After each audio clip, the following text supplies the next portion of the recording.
He had the boyars impaled. And he didn't stop there. He impaled 500 boyars. Everyone that could have been involved in the death of his father and could have been plotting his downfall. How the hell do I start this? Hey, CJ, I'm stealing your flow. Is that okay? Thank you. Anyways, welcome to my latest creation, the History Trials, where historical figures will go through a trial to see if they are worthy to sit the round table of history. You obviously wouldn't know this, but I'm a history major and I'm about to get my bachelor's degree, so I thought it would be cool to make a series about my passion. Also, my mother has been hounding me to make content about history for literal years. For the two of you who are worried about bad movie buff, that's still going to continue as my shorts content. But for those poor few of you worried for the Filthy Frank lore side of my channel, I got bad news for you. Anyways, how this works is basically the same kind of trial that CJ the Champ does, except that at the end I will give out special awards. Let's put a pin in that right quick. So with that out of the way, let's get into it. He goes by many names.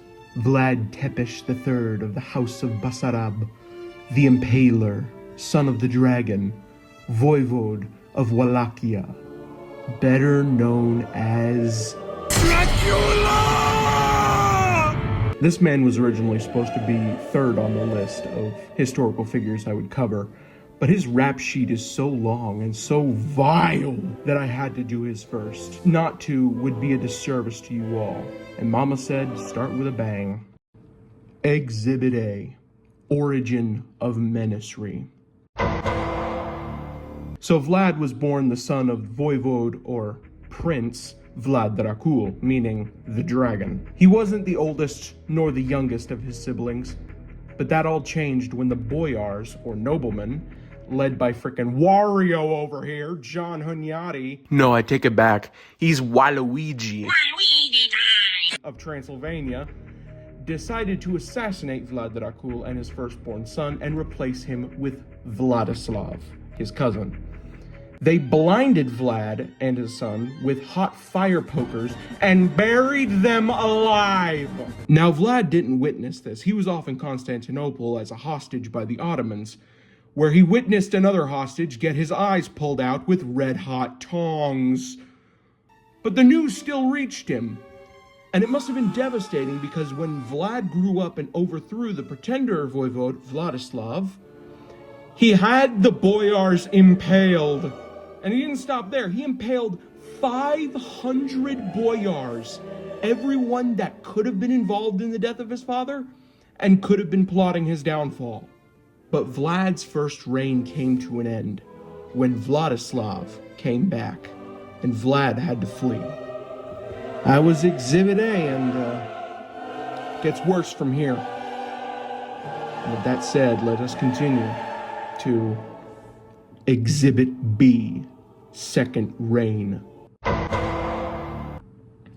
So Vlad comes back to Wallachia with an Ottoman army. He reconquers his throne and challenges Vladislav to single combat and wins. All good, right? Wrong! He then proceeded to be the biggest op to his own people.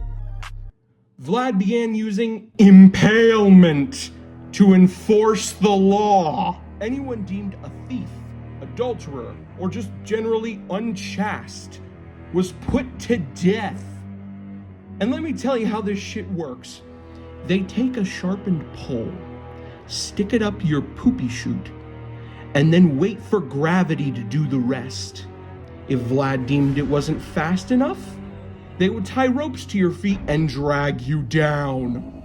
And allegedly, he would eat his dinner by the field of corpses, doing paperwork, and dipping his bread in their blood. Dipping my bread in your weeping blood vessels.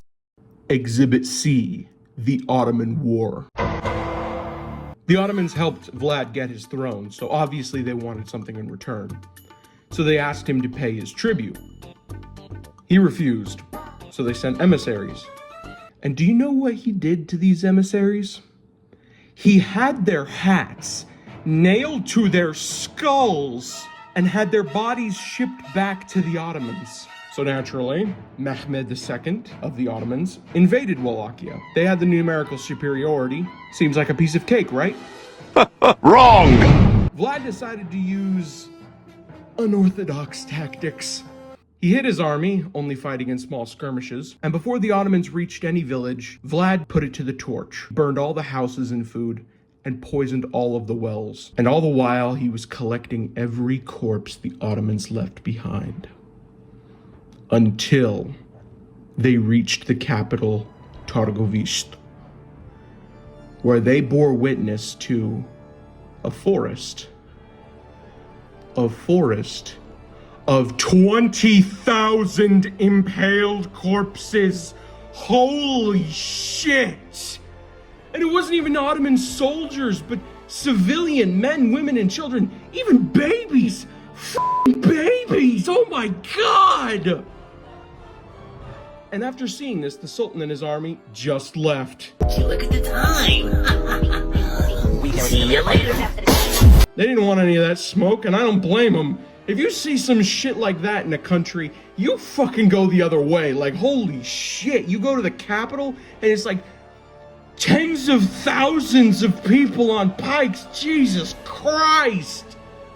Eventually, Vlad would be deposed by his younger brother Radu and captured by Matthias Corvinus, John Hunyadi's son.